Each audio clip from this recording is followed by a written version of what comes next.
Hello, my name is Mark Taylor. Welcome to the Education on Fire podcast network. This show is sponsored by the National Association for Primary Education. Hello and welcome to the Education on Fire podcast. The place where we share creative and inspiring learning in our schools.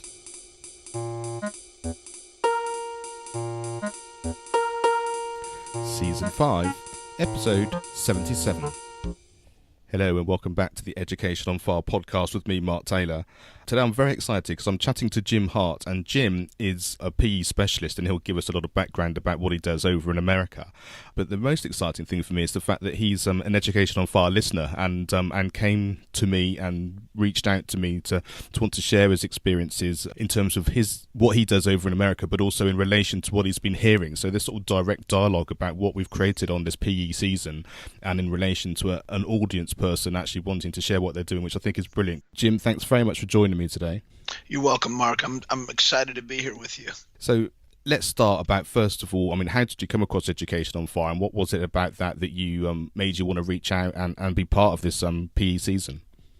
I came across Education on Fire. I decided to start casting around for some feedback and decided to look for podcasts that might give me something that I could use in my teaching. I ran across Ryan Ellis's great podcast, The PE Umbrella, and at some point, and I don't remember exactly how, but I saw the title of your podcast, Education on Fire, and you had me at the title. I love that title. That is, because that's how I feel. And then, of course, you sealed the deal with your closing comment each time about the filling the cup versus lighting a fire. I just believe that. I believe that's what we are all about. It doesn't matter what discipline we're in, PE, music, it doesn't matter. That's what we're about, is we're about developing people. And so I really took a great interest in that. I started listening to the old podcasts. I've listened to quite a few of them. And I like your style. I like your positive attitude about things and the way you give your listeners a chance to speak, the way you prompt them and ask them questions. So that's it. Thank you so much. I really appreciate that. And as I said, it's exciting to hear directly from someone who's listening, which is a real thrill for me. And specifically I'm really interested in I know music's an integral part of what you do within your PE as well, but let's start by going back in terms of where you're living and the sorts of things that you're teaching and your sort of overall sort of PE career and background.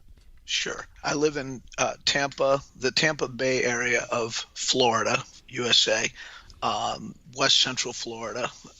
I teach at an elementary school, which is pre-K, 3 years old, through 5th grade, about 11 years old. I teach physical education. I'm a PE specialist. I think it's quite interesting listening to some of the podcasts and talking about the debate between should the classroom teachers teach PE or should there be PE specialists over there in the UK. I just find that fascinating. I think there should be PE specialists. I think it'd be great for you all to do that. But anyway, that's my job here. I also coach football, soccer, as we call it, and I've done both the teaching and the football coaching for almost 40 years. That really is a long career, and just how has it changed over that amount of time, and how have you sort of been able to sort of, I guess, do you need to reinvent yourself, or is it just a sort of a gradual development as new ideas come to you and new styles and I guess also policy and things that you might have to follow as well? You know, the biggest change has been the advent of the internet. And it used to be, Mark, that the fountain of all knowledge was the teacher. And the teacher had the knowledge and shared it with you. In other words, the filling of the cup. You either got your cup filled by the teacher or you didn't. And now all knowledge is available to every child, can hold all the knowledge and history of the world in the palm of their hand. The teacher's role has had to change. Teachers that try to stay in that old paradigm they're just a caricature. It's kind of silly. You've got to change with the fact that the kids don't need you for knowledge as much as they need you for other things. They need you to be developed. They need you for teaching them deep principles and giving them a chance to operate on their own and see what they can do and see what they're made of, and then giving them feedback on that, letting them fall down, picking them back up again, moving them along. The amount of freedom that takes place inside a classroom, modern classroom, far different than in the past. In the past, a classroom was a place where nobody really had freedom. You were quiet, you listened, or you didn't listen, you just pretended to listen. And the teacher droned on about whatever they thought was important. Some of those teachers were good. Some of the older teachers knew that if they made it fun and interesting, their kids would be with them. But the advent of the internet has changed everything, and it's changed the way teachers have had to teach. And it's a great change, I think. And how has that specifically changed within PE and the kind of teaching that you've been doing? What I've seen a change away from a focus on PE being about the most athletic children to PE being about everybody. And PE is about everybody. Everybody has a body. Everybody has the ability to move. Even children that are handicapped, they can still move some. And everybody enjoys moving. Everybody enjoys when they feel safe and they feel like people are not looking or laughing at them. They want to move. It's human nature. And so PE is and should always be about that. What it used to be was that PE was about the athletic children. It isn't that way so much now. I'm sure there are enclaves and coaches and places where that's what PE is about. But those people are recognized as dinosaurs that have to get with the program, because that's not what PE is. So I think in the culture and in education, the change about PE being something other than the place where you learn to become good at sports, where you developed athletes, and into something different than that has been probably the biggest change, I would say. And I guess that's, it makes a lot of sense, doesn't it? Because, we don't not teach people English or maths because that's not their best subject. We teach them all these things because we want to enable them to live and function as best they possibly can within their adulthood, or as they're growing up. And that's exactly what PE should be, isn't it? It's that kind of, we're going to develop you in all the ways that PE can to give you the skills and the understanding that you need in order to be a fit and active grown up as you get older. Yes, I love something that Ken Robinson has said, that the people that think that what it's all about are the academic subjects are people who think that the purpose of a body is just to carry the head around to meetings, and that's just such a great.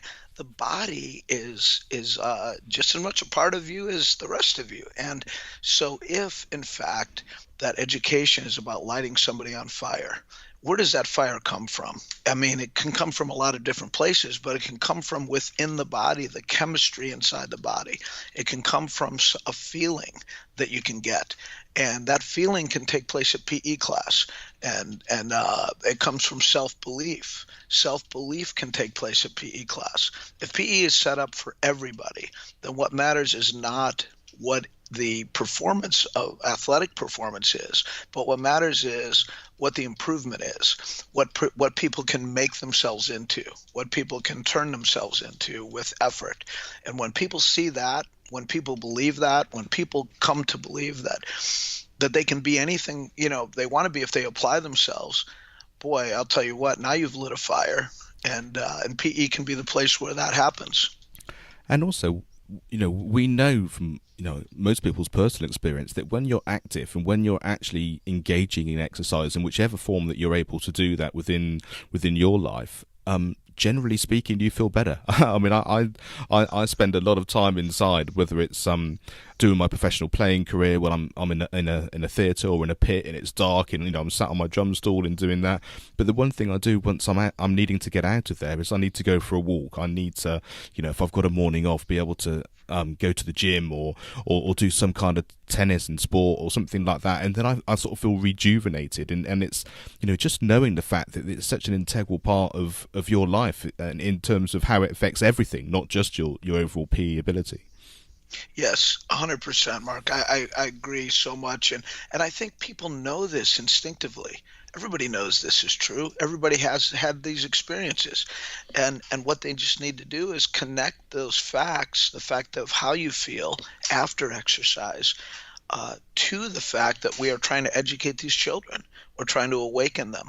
We're trying to get their brains ready to learn. So why not connect the two things? Why not have PE? Why not have these children move? It's not about sport. It's not about, and I coach too, by the way. I coach, I mean, teams that are trying to win championships. It's not about that. That's for a few of the people. And by the way, Ryan Ellis says something very smart that I agree with, and that is, for some of the kids, PE is the place where they shine. PE is the place where they can get their paper put up on the board, so to speak. And so for them, it is about sport, and that shouldn't be shortchanged. They shouldn't have to sit back because of an idea that PE has to be about everybody. But we can have it all. PE can be for those kids and for everybody else. If we teach deep underlying principles of respect and self-improvement and things of that nature, everybody it gets to take advantage of this great thing of physical movement. And I think that's a really, really important point, and I think it's one of the key things that's happened through this entire season is the fact that understanding that PE and sport are two very different things. That PE is educating children through our schools in terms of all those things we said, sort of the physical idea, the social idea, our overall well-being, all of that grounding and understanding, which is so vital. And out of that, if you then get that connection, if you are enjoying the physical activity, if you then realize that there is a sport that you love, that you want to thrive at and progress into, then is that almost like the next step. It's opening a door to something which is, like you said, speaking to you and lighting your fire, so you then go into that. So for those children that want to do that, then there are avenues, aren't there, with clubs and, like you say, coaches that are involved in certain activities. And for those that just think, PE's given me a great understanding of what I need, but it's not something I want to do in that sort of competitive level, then they haven't lost anything either. It's just allowing or really showing the path to those children that want to go further into a sport beyond PE that they've had during their school experience. Exactly, and it's the same with anything, isn't it? In music, I remember reading something about the fact that two of the four Beatles were in the same music class somewhere, and they didn't do well in that music class somehow. How is that possible? Well, so what you've got to do is you've got to see these bright lights, these prodigies coming through, but they are going to be a minuscule fraction of the people that you encounter. So you've got to be able to see those people that are special, direct them into clubs, direct them into places where it is all about the sport. But school is not what that place is. A PE specialist who is an ex-coach who is still wishing that they were coaching sport and looks at everybody from a standpoint of whether or not they would make their team, that person's coming to it from the wrong point of view. But a person who is looking at everybody as a potential something special and understands that PE is part of what gets them to wherever it is they're going, then that's a person that should be in a school teaching PE. That's fantastic. So, from your experience, I mean, you've, as you said, you've coached soccer for a long period of time. Do you literally almost have a different hat on for each of those things? So you're in school, in your elementary school, teaching PE, and that's a very different job than when you're doing your soccer coaching and your academies, which I know you do over the holidays and that kind of thing. It's almost like a separate job, even though they're obviously linked through this sort of physical movement. Yes and no. I'm a great believer in the setting of an environment within which success will take place, and the setting of that environment is what I try to do both in my teams and in my teaching. I took over a new school team about 6, 7, 8 years ago. After 30 some years at one place and having a lot of success there, 25 years actually.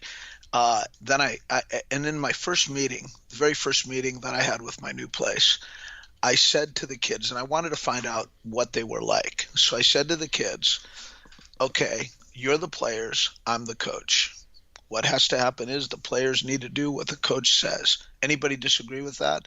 Nobody disagreed with it. I said, okay, stand up and do what I do. So that I put on the song, The Safety Dance, the old 1980s classic song by Men Without Hats. And I began leading them in exercise to that song.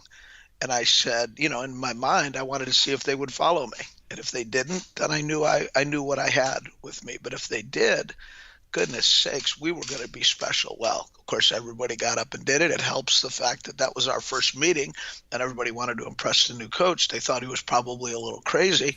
But what it is we set an environment. An environment was, number one, whatever the coach says is what you do. No questions asked. Number two, this is going to be a fun place. Number three, music's going to be a part of it, etc. Well, this team became quite a successful winning team. I even took these kids to England to play soccer against sixth form school teams up in the Burnley area. And they were quite good. But the point is, the mentality in teaching these kids is the same mentality I would take into a PE class. Sure, there are differences in the sense of the technical points and the tactical things you're teaching are far beyond what you might work with in a PE class. But the similarities are in the idea that these are children at play, and you are setting an environment within which they can be successful. In other words, as a guy named Mark Taylor might say, you are trying to light them on fire. And that's the same, no matter where you are. And what I love about that the most is the fact that that is essentially what education is, isn't it? No matter what the subject that you're teaching, if you can create the environment where the kids feel that they're safe, they're secure, they have the ability to fail, they have the ability to learn, everything is a positive outcome, no matter what the immediate experience. So whatever subject you happen to do, you're in this almost like a melting pot of experiences, really, where anything can happen. And I think, like an important thing you said earlier as well, about having the time and the space to be able to sort of really feel what it is that you're into and what is lighting your fire. When you put those two things together, then that really is the ignition of a fire. I think it just, because you feel like anything is possible, and then I think especially your school experience just becomes the greatest tool and the greatest asset in order to help you on your journey as you go through life. It's important that you live your life truly in the moment and in terms of what your schooling is, and also as a development idea as you go into adulthood as well, or into adolescence first and into adulthood. It just means that what you have is this overall sense that you're just following your element, as Ken Robinson would say, in terms of you don't quite know where you're heading and what you're doing, but this feels good, that this is the sort of thing you're really into, and allow the rest of it through there. And I think when you find a school which has that idea, through every subject, then that's when you have a really special place and a great environment for people to learn. Mark, I couldn't agree more with that. And something you said, which is, it doesn't matter what the experience is, whether the experience is positive or successful, unsuccessful. I can't remember how you said it, but it is so true. I believe that when you've got the environment right and you're casting about trying to get better at something, you're winning. Failure is winning. Trying is winning. And this sounds, so many people that are outcome based. This is where coaches, that struggle as PE teachers, they are outcome based. We must win this game. We must win this ball. We must win this situation. Hey, we may or may not win this situation, but it isn't about this game. It isn't about this ball. It isn't about this championship. It's about 25 years from now, is this child going to invite me to their wedding because I made a difference in their life? That's what it's about. And when you are thinking like that, there is no losing, because it's about the relationship. It's about the experience, the environment. And when it becomes that, goodness sakes, good things can happen. I think you're absolutely right, and I think we all wish that all of our children's school and their environments were like that. And I think that's the essence of why education or Education on Fire came about. Is that's the sort of thing I wanted to do. I wanted people to hear that there are people out there doing it, and that's why they're doing it and how they're doing it. And I hope that people that have listened to this podcast can sort of just take these these nuggets of great wisdom and just filter it back into their school and their experience, whatever it happens to be. And it's something I've mentioned before, but it's the reason I wanted to make the podcast into a network, because I know that these things also happen on different levels. The National Association for Primary Education is now the sponsor of this network.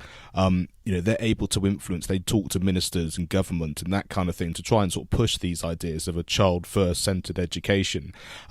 But that only works so far, obviously, because we have governments in that make the policies for how these things go. But there's a certain amount of influence that people can do.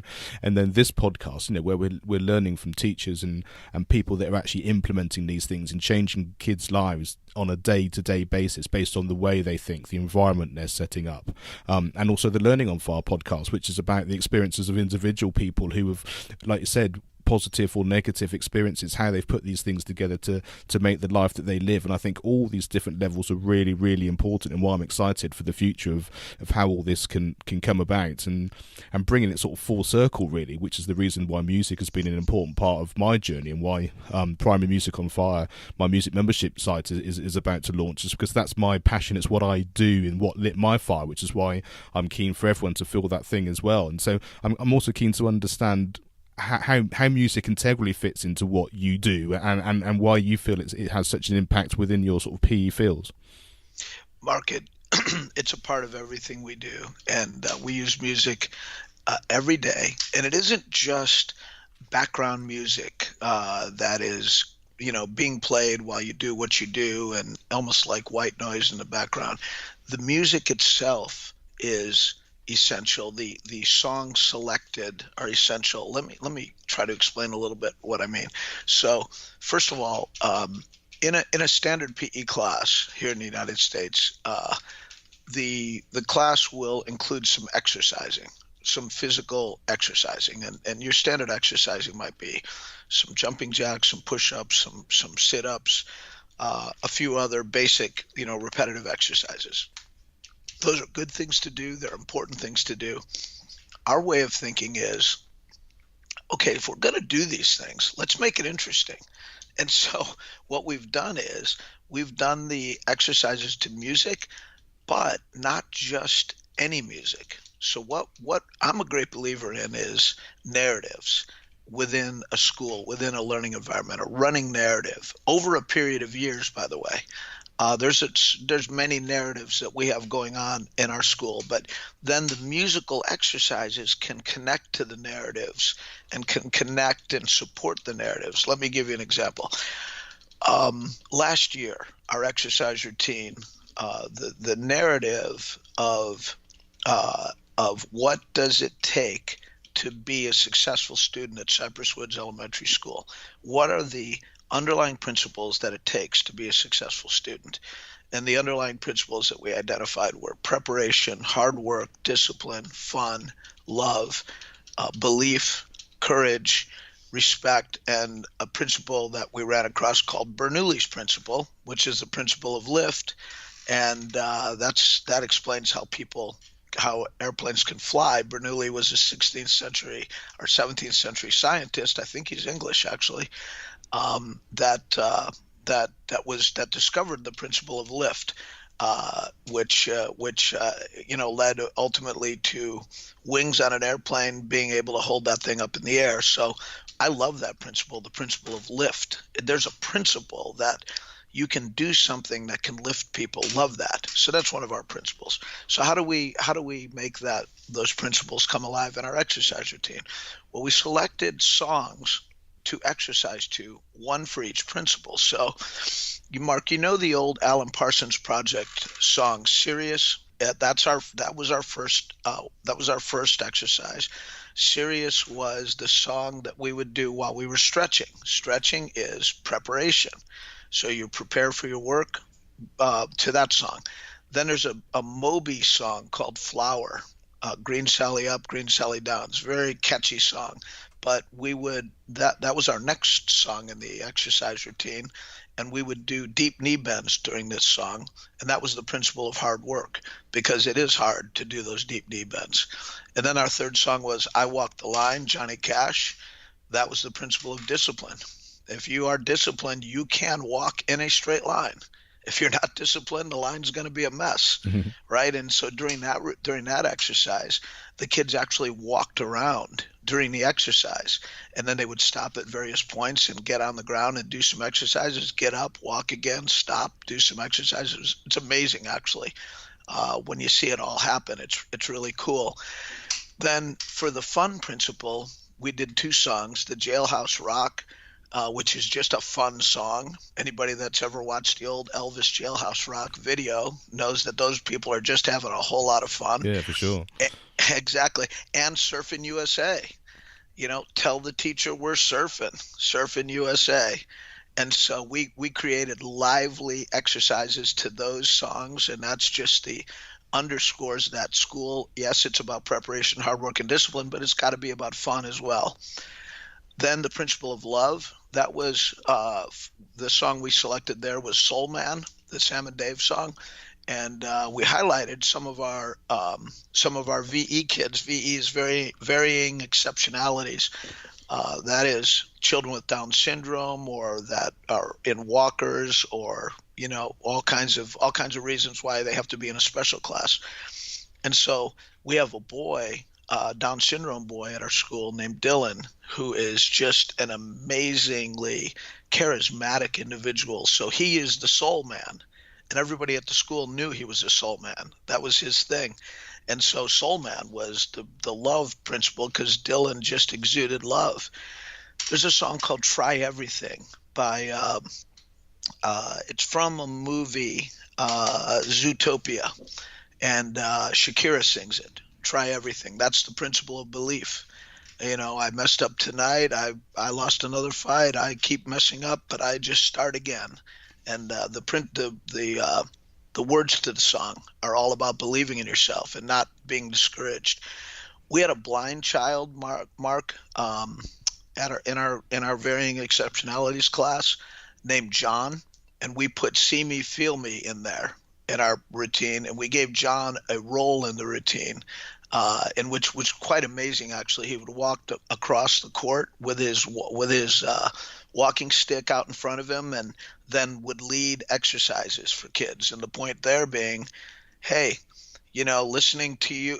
And so the point there was about the courage of John, but also for the kids to listen and see, listening to you, I get the music, gazing at you, I get the heat, following you, I climb the mountain. And so the point is, hey, you can learn from a lot of different places that maybe you don't think you can learn from. And so that was that little lesson. Roll with the Changes, the old REO Speedwagon song. That was the Bernoulli's Principle Lift song. Hey, it's time to move on and roll with the changes of your life, but you're going to be okay. And then the last song was the old Nana, Hey, Hey, Goodbye song. And that was the principle of respect. When you greet somebody, and when somebody leaves, you give a proper greeting and you say goodbye. It's just a respectful thing to do.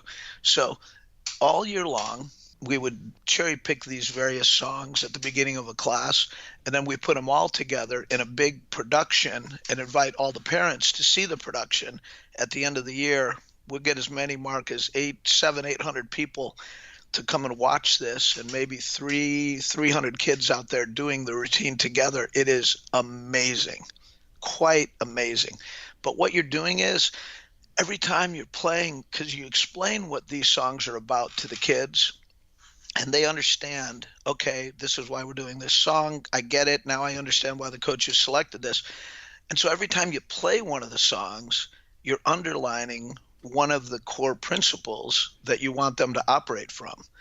And so then if something happens, then you can come back to, wait a minute, isn't hard work one of our core principles? We exercise, and you can they're like a touchstone for everything else that you do. So that was our routine last year, the core principles. This year, it's the new student in school. That's our theme, the new student in school. And I can go through all those songs with you as well, but there's about 10 songs that tell the story of the new student. And we've had other routines that have had other large themes and songs that tie into the theme. But what it ends up happening is our school becomes a musical place. And even the least musically gifted people If you give them a simple enough exercise that they can do on a beat, and you select good music, good, timeless, good music that people like to listen to. Who doesn't like to listen to I Walk the Line? I mean, that song, just that bass line will just get you going right off the bat, right? And you pick the right songs, give kids a basic set of exercises that they can do. They don't have to be Baryshnikov to do these things. And then they suddenly feel like, wow, they can do something special.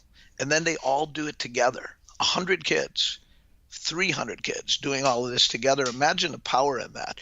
So it's really cool. That gives you a flavor of it. Sorry, I probably talked too much, Mark.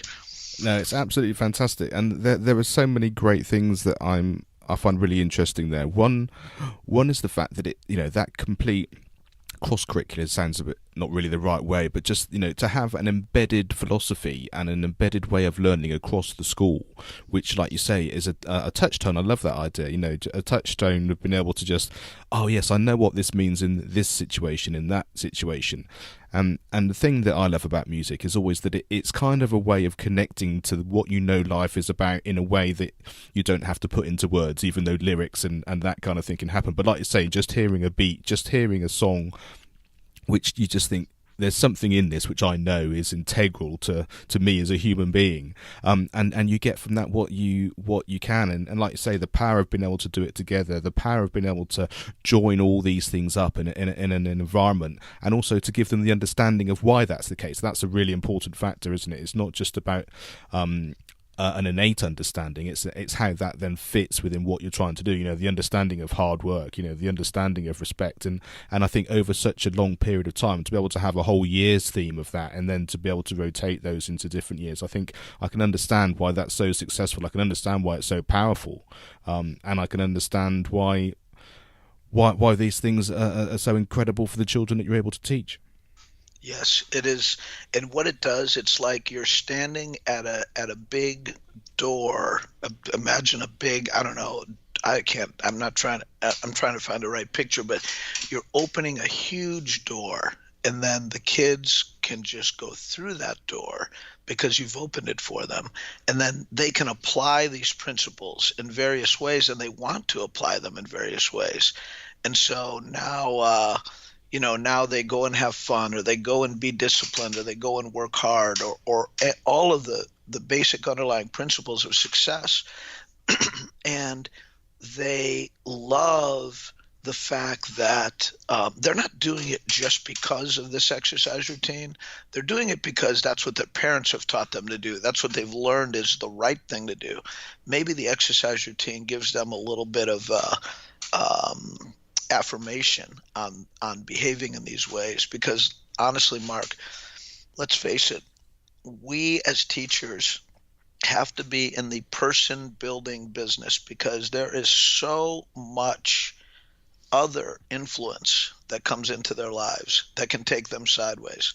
And if we can do things, it's not so much, for me as a PE teacher, it's not so much the exact type of exercise or drill or things of that nature. That's not what's really important. What's important are much bigger issues, much bigger principles that kids can take and apply to counter the various influences that they encounter in their life from everywhere, media, movies, every place. Not that those are bad, not that those are good, they're just there. And there needs to be a balance. And if you can open that door and give that balance and let those kids charge through that door and apply those principles and come back and tell you about it, I just think that's what it's all about. And I also wanted to connect with something you said about music. You said it in such a better way than I've ever thought to say it before, how it can connect you to something that you instinctively know is integral to you and who you are and what you believe in. Boy, that's powerful. And that's so true. I mean, it was certainly true for me. I mean, I have the great joy of being a professional musician in a large part of my life, but the whole thing came from being at school, and it was that kind of breadth of understanding and that breadth of a learning environment. But it was music where I thought, this is my voice. When I'm doing this, I feel like I'm talking as me in this particular format, and the arts of that's why the arts are so important, because I think there's an expression there that you can show in a way you can't in other ways, but that's something innate within me that speaks to me, and for other people it can be whatever subject, whatever environment they're in, which I think is why, as we've said, it's important to have that breadth of experiences within school so that people can just touch these things, and from there they're able to grow beyond that, which I just think is so inspiring. Yes, I agree. I think that within each child is something, and it's up to us to stoke it and unlock it. And how does that happen? It happens in various ways.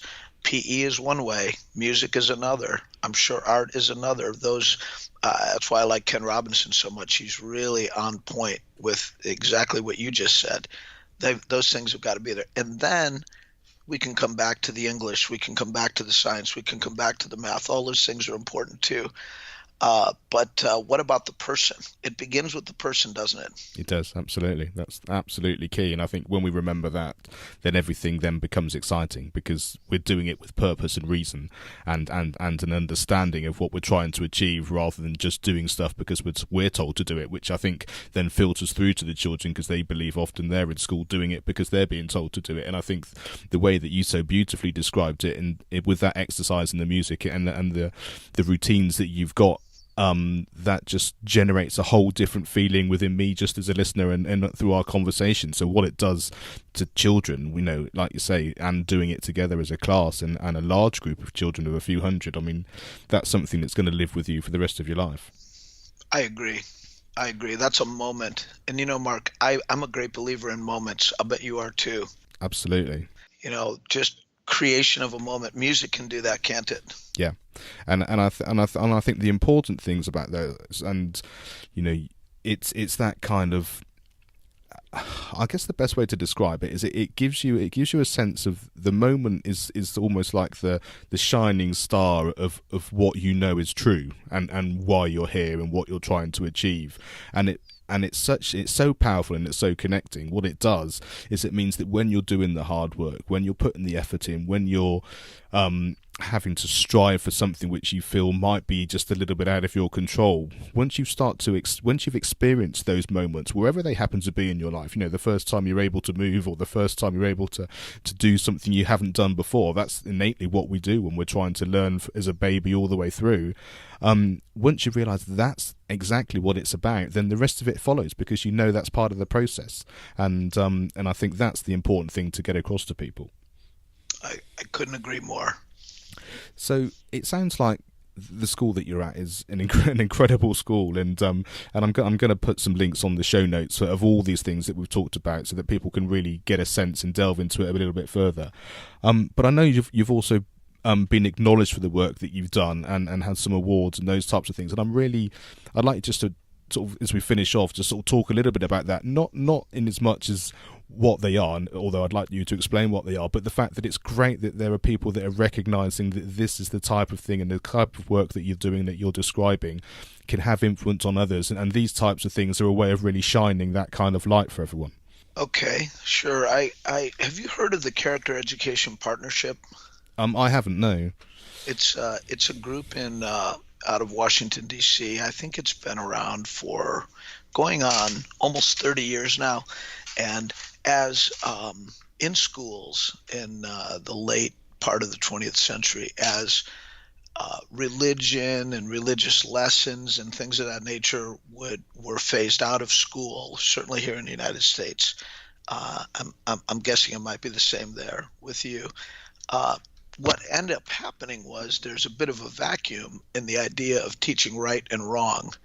And the Character Education Partnership has tried to fill that vacuum by creating this notion of, quote, character education, unquote, and, highlighting the importance of teaching right and wrong, and, ways to think. It's kind of like teaching a way of thinking, math, science, English. These are things that you learn. Do you learn a way of thinking? Do you learn a way of thinking that sort of underlines who you are as a person in those things? Maybe, I don't know. But character education is is that it's a recognition that we have to develop the whole person, and there are things involved in doing that that don't show up in the math curriculum and don't show up in the science curriculum maybe, but they're important. So let's create this safety net that catches them. Anyway, the Character Education Partnership is quite an interesting place, and they have somehow they stumbled upon what we were doing. And I remember, I'll never forget, in 2007, actually, a person from there walked out onto our PE court one day, and he was different. He had a suit on. He was an older gentleman. I'd never seen him before, and so I walked up to him and greeted him. And he just looked around at the court, 120 kids operating independently, doing everything they're supposed to do without somebody looking over their shoulder. And he said, "How do you do this?" And I said, how do we do what? And he said, "Look at this. Look at all these people operating like this. How does this happen?" So, we started talking about all the different things we do. And he said, "I think your program should win an award by the Character Education Partnership that we call a Promising Practice Award." So, to make a long story short, the Character Education Partnership has awarded us 3 times with this award called a Promising Practice Award. It's an award for a practice, an educational practice that you do that is promising in some capacity, maybe creative, innovative in some way, but that underlines the importance of character education. And they give about 200 of these out a year. International. It's an international award, although I've never seen a school from England win the award, but I'm guessing that CEP hasn't penetrated England, is what my guess is. I've seen schools from Mexico, Brazil, Singapore, lots of different places win these awards, but about 200 a year. Now, that might sound like a big number, but when you think of it, it's all schools, all levels, all disciplines are able to win this award. Public, private, elementary school, high school, middle school. And so we went on a 3-year run of winning one of these 3 straight years. So that was really exciting, and it was really down to the kids, because one of them was something called the student-led 10-minute talk, where the students actually took leadership positions within the school and really made it work. So those awards, winning those 3 awards, were really exciting for our physical education team at Cypress Woods, and gave us the idea that we were on to something and that we were doing the right thing. I think those are the awards probably that we would say we are most proud of. I think that's it's an incredible thing, and like you say, there are many thousands and thousands of schools just in the US, let alone the millions of schools that must be around the world, and so 200 is a very small amount and a very special achievement to have, and I think to be acknowledged for that is something which people can then be inspired by and take on the things that work, and also try and, like you say, shine a light on the things that they want to do as well, and just support other people. So Jim, I can't tell you how grateful I am that you got in contact and you reached out, and it's been a fantastic and a fascinating and inspiring conversation, and also for those people listening, please, if there's anything that you hear on Education on Fire that speaks to you, that you think you can add value to, if you've got some value from the conversation we've had today, that's purely come from Jim reaching out, sending me an email, and just we started a dialogue, and I could tell instinctively that we had to have a conversation to share some of the great things that he was telling me, and this is really what the podcast is all about. It's about sharing creative and inspiring things that are happening in our schools, and that doesn't come from me. I'm just the host and the curator, really. It comes from all of you listening who are doing such great work. So Jim, I thank you from the bottom of my heart for getting in touch and sharing the great wisdom that you have today.